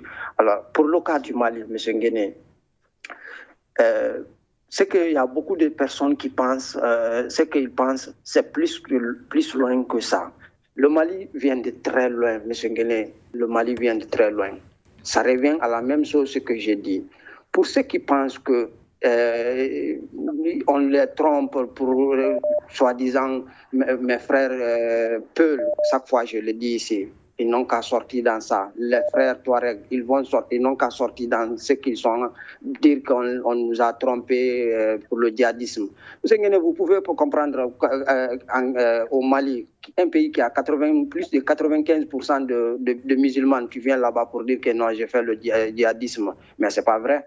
C'est pas vrai. Sortons dans ça, il faut qu'on arrête de nous manipuler. Parce que, imaginez quelque chose, M. Nguéné.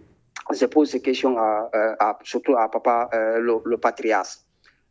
Vous imaginez que le nord du Mali qui est le 2/3 du Mali, et puis 80% des ressources maliennes viennent du nord.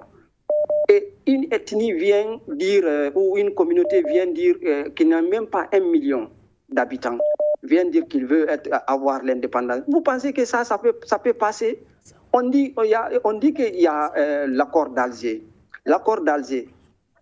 On dit que l'accord d'Alger a envoyé un peu de l'accalmie. Mais ce n'est pas vrai. C'est parce qu'on tripatouillait, on bradait les ressources là-bas. Pendant 10 ans, M. Nguéné, j'ai passé par là-bas. Pendant 10 ans, j'ai passé par là-bas, du nord là-bas, aller en Algérie, venir ici en Italie.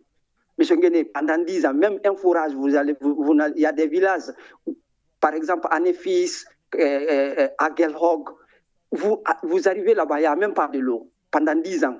Et regardez l'autre fois, quand le ministre de la Défense est parti à Kidal, il y avait même des raffineries artisanales où partait cet or.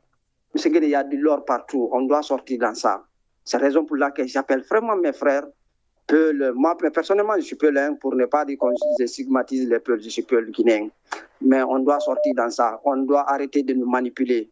C'est de manipulation. Donc, M. Nguéné, excusez-moi, j'étais très long, mais permettez-moi de passer une petite message à l'endroit de direction de For You Media. Comme je dis chaque fois le matin, alors, M. Nguéné, nous prions la direction de nous aider à d'ouvrir une cagnotte pour qu'on participe à aider notre radio.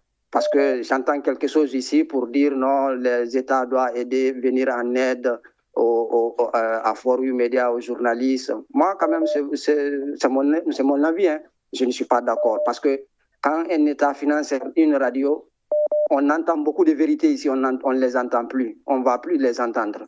Surtout, M. Nguéné, sur For You Media, on doit aider. Quand on est trop brave à critiquer, on va venir ici, on va déverser, on va critiquer certains analystes, dire on est choqué. Bien sûr, c'est vrai.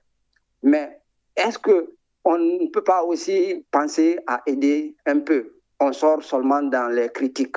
On essaie, nous aussi, de faire quelque chose. Je ne le dis pas pour me faire plaire ou parce que j'ai de l'argent, non. Mais on doit communiquer dessus. Il ne faut pas que l'image là nous trompe. On va voir les journalistes, ils sont assis, ils sont bien habillés, mais c'est l'apparence, il ne faut pas qu'on se trompe. C'est l'apparence, ils souffrent. on doit les aider. Il y a beaucoup d'offres, même en Afrique là-bas. Il ne peut pas les avoir. Il y a des lieux, il ne peut pas partir là-bas. En Afrique, à plus forte raison, en Europe ici, il ne peut pas aller venir.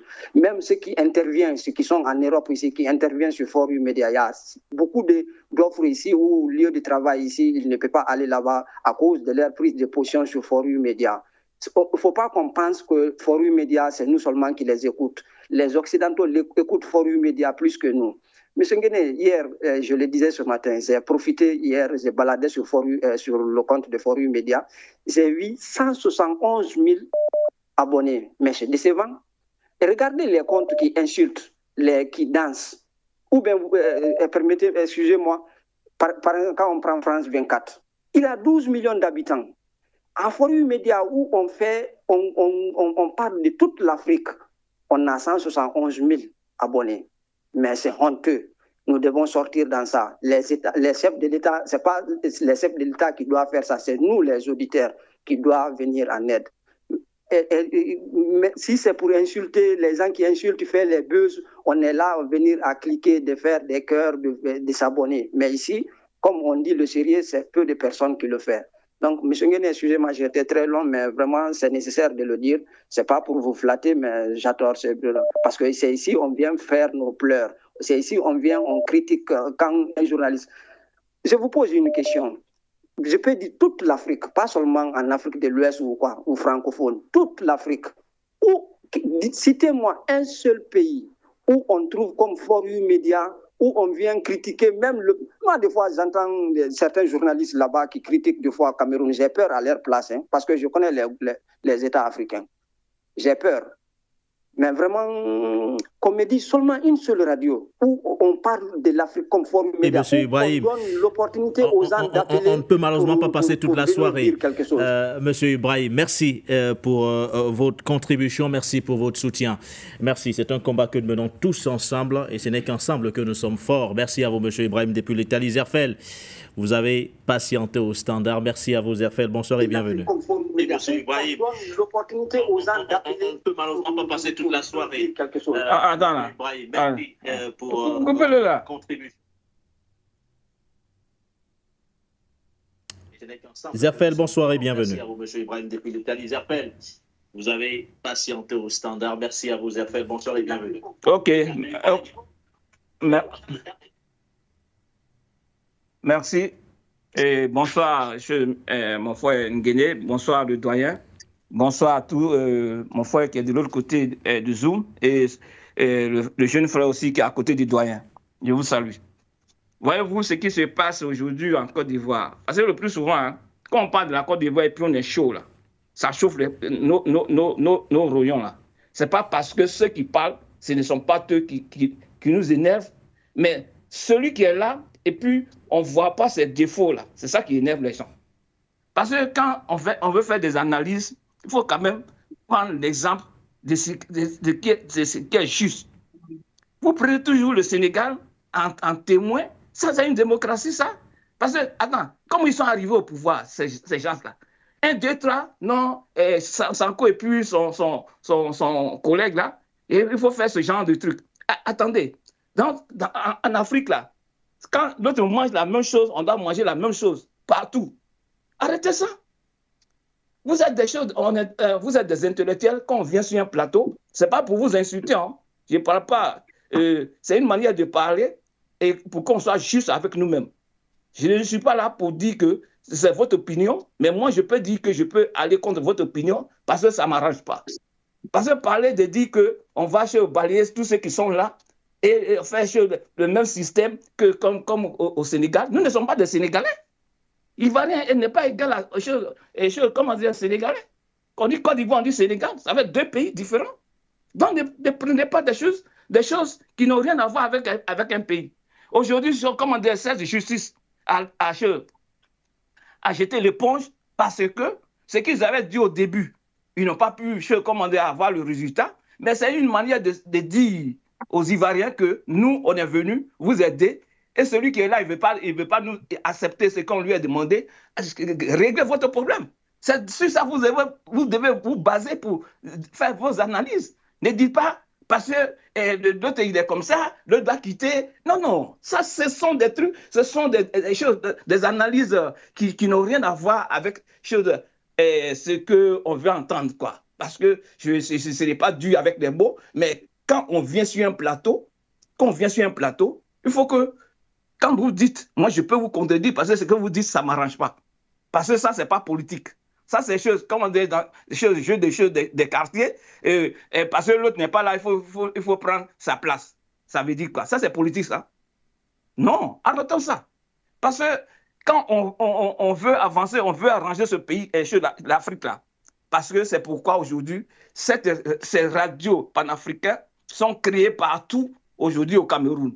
Moi, je tire le chapeau aux Camerounais. Ce sont eux qui ont fait aujourd'hui, puis nous puissions, pour que les Blancs là, nous écoutent un peu. Sinon, avant là, qui pourrait nous écouter? Qui pourrait nous écouter? Parce que RFI vient en Afrique et il court, comme on est pour qu'on te donne une chose 2 secondes, on te dit non, il faut parler mal de ton pays avant qu'on te donne ça. Parce que moi j'ai vécu ça. On était ici, on nous payait, si tu veux que on te prend, on te dit d'abord, tu dis ça et puis on te donne 100 euros. Attends, ceux qui font ça là, vous pensez que ce sont des gens qui viennent arranger les choses de l'Afrique? Donc aujourd'hui, on a nos médias. Il faut qu'on parle des choses justes pour que ça arrange tout, pour dissuader ces Européens là. Parce que les politiques aujourd'hui, c'est pour nous appuyer toujours sur l'eau, pour ne pas qu'on respire, pour qu'ils viennent prendre nos richesses. Non, parce que aujourd'hui, ce que Alassane est en train de faire en Côte d'Ivoire là, nous on n'est pas d'accord avec ça. C'est pourquoi, quand les gens parlent de la division, il n'y a pas de division en Côte d'Ivoire. Les opposants, là, on n'a pas choisi un seul candidat pour dire qu'il va aller contre le candidat de RDR. Chaque parti doit présenter son candidat. Pour sortir, Zerfel, pour sortir. Et celui qui veut tu es candidat, si tu veux que ce qui se passe dans le pays, si ça ne te plaît pas, c'est ça qu'on appelle trop, c'est trop. Et puis tu t'allies avec ceux qui parlent de ça. C'est un point trait. Mon frère, excuse-moi, c'est pas pour te parler, c'est pas pour vous parler, comment dirais-je, vulgairement, mais ce que vous dites là, nous on n'est pas d'accord avec ça. Parce que nous on n'est pas des Sénégalais pour dire qu'on va appliquer les mêmes choses comme des Sénégalais. Nous sommes des Ivoiriens, on a nos lois et on a nos visions de voir les choses. Merci. Ça c'est la moindre des choses. Pour terminer, j'ai parlé de l'appelant qui a appelé tout à l'heure. On lance un appel. Je ne sais pas si tu es malien, il faut dire à ton président, chez Goïta, ou celui du Mali, celui du Burkina et du Niger, parce que ce sont ceux qui sont assis devant vous là. Zerfel, est-ce que tu me reçois? Zerfel, je ne voudrais pas qu'on entre dans un jeu. C'est pas une, je vais dire quoi, ce n'est pas une concurrence de qui peut aider For You Media ou qui ne peut pas le faire, Zerfel. Nous battons tous pour une même cause. Je ne voudrais pas qu'on essaie de jouer à ce jeu. Merci à vous, Zerfel. Merci. Vous ne pourrez malheureusement pas répondre au président appelant, à M. Ibrahim depuis l'Italie. Merci, Zerfel. Merci pour votre contribution. On va prendre M. Souni qui réagit depuis la France. Et juste derrière, nous allons refermer le standard et Mme Alice Kouassi qui nous attend également. Bonsoir à vous, M. Souni.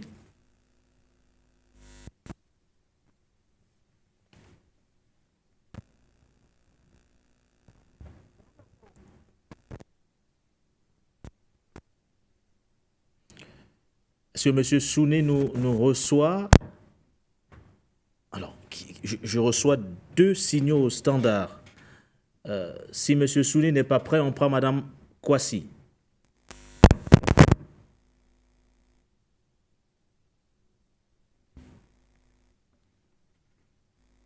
Alors, on fait quoi à la réalisation? Est-ce qu'on va finalement prendre...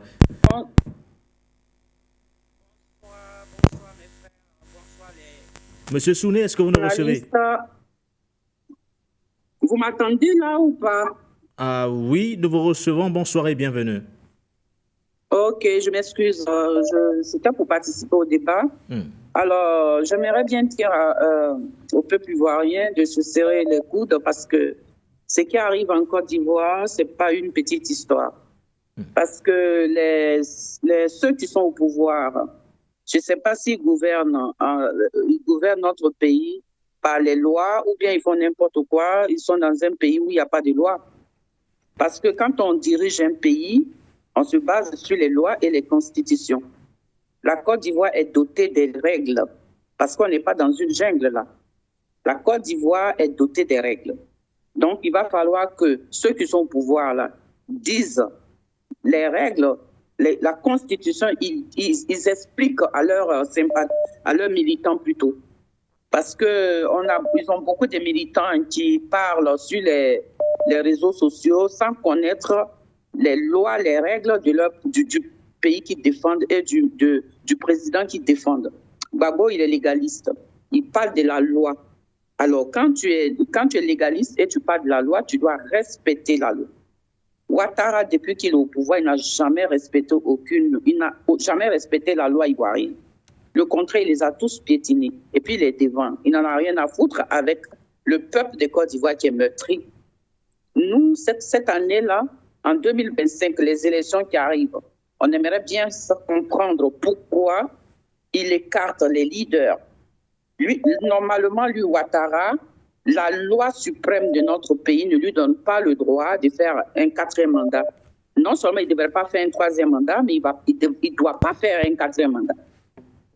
Par contre, c'est lui-là qui interdit les autochtones, comme le président Laurent Gbagbo, Charles Blé Goudé, Soro Diom, de ne pas être candidat. Comment toi qui viens d'ailleurs, toi que le peuple de Côte d'Ivoire a accueilli sur leur sol, là, c'est toi qui te permets de les interdire de ne pas candidater dans leur propre pays, sachant que tu n'es pas chez toi. Donc, il y a quelque chose qui ne va pas. Maintenant, on nous demande de faire comme le président Laurent Gbagbo, en l'occurrence les autres là, de faire comme le Sénégal. Le Sénégal, ils ont leurs règles là-bas. Le Sénégal, ils ont leurs lois, ils ont leur façon de faire. Nous, en Côte d'Ivoire, on a notre façon de faire. Donc, on ne peut pas nous dire de faire comme le Sénégal. Le combat que le président Laurent Gbagbo a mené durant toute sa vie, ce n'est pas ce que les Sonko ont mené. Ce n'est pas ce que les Sonko ont mené. Les Sonko, là, avec le président Diomaye Faye, on vient de les connaître quand, à un moment, il y a eu un soulèvement.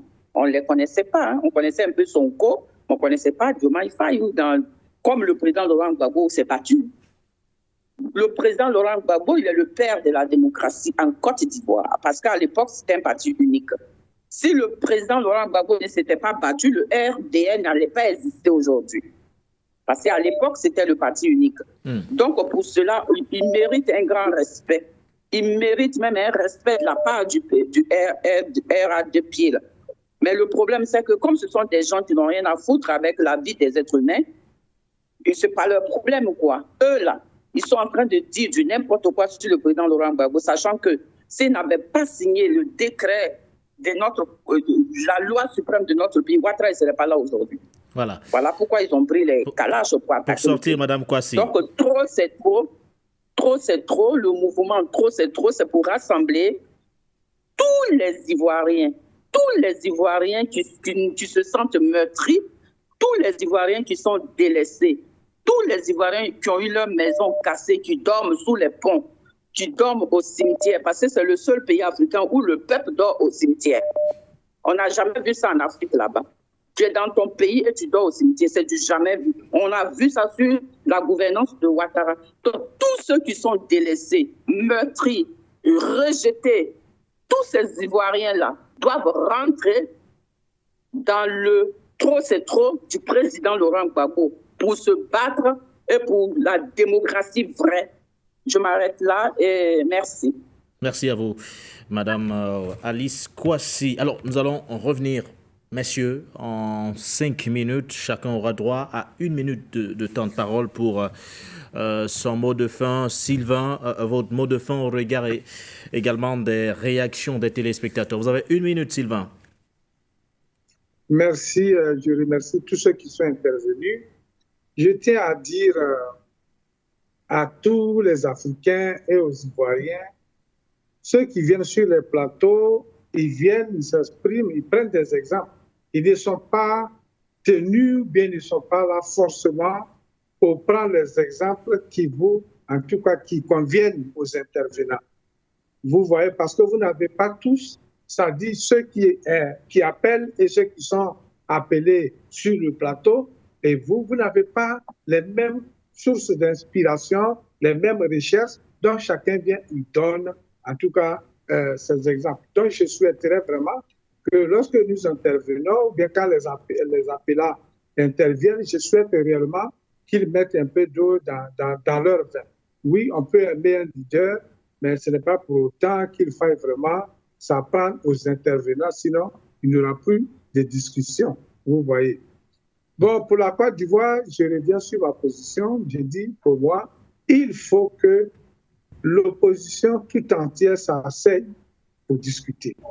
En tout cas, dans leur QG, il faut qu'ils se retrouvent par délégation, il faut qu'ils se retrouvent pour parler, parce que Alassane Dramane Ouattara semble tout verrouiller, et donc il faut réellement trouver la solution pour découper ces verrous autour de la Côte d'Ivoire, autour du coût de la femme, de la ménagère, de l'élève et du fonctionnaire. Parce que la Côte d'Ivoire n'appartient pas à la famille Dramane Ouattara. La Côte d'Ivoire n'est pas une valise privée de la France qui tire toujours, en tout cas, les marrons du feu. Alors, il faut que les Ivoiriens que nous sommes, les Ivoiriens d'ailleurs, les Ivoiriens, les Africains, de partout, il faut qu'on agisse pour libérer cette Côte d'Ivoire qui, ma foi, mérite, où les Ivoiriens méritent de bien vivre, où tous les Africains méritent de bien vivre. Et au Mali, cette entreprise, pour moi, cette édition, je dis que c'est l'État qui se resserre, je me répète, autour de ces vandales, autour de ces bandits, ces terroristes. Et donc, c'est ce que nous devons faire dans toute l'Afrique pour balayer, en tout cas, tous ces terroristes qui ont été formés, qui sont nourris par l'Occident pour venir diviser l'Afrique, parce qu'ils savent, ces Occidentaux, ils savent que l'Afrique est en train de se libérer à travers les révolutions, à travers la prise de conscience, à travers l'importance que nous nous donnons aujourd'hui et nous réclamons notre liberté. Il faut que ce genre d'opération se fasse pour que réellement l'Afrique se libère. Merci à vous. Je vous remercie pour l'invitation.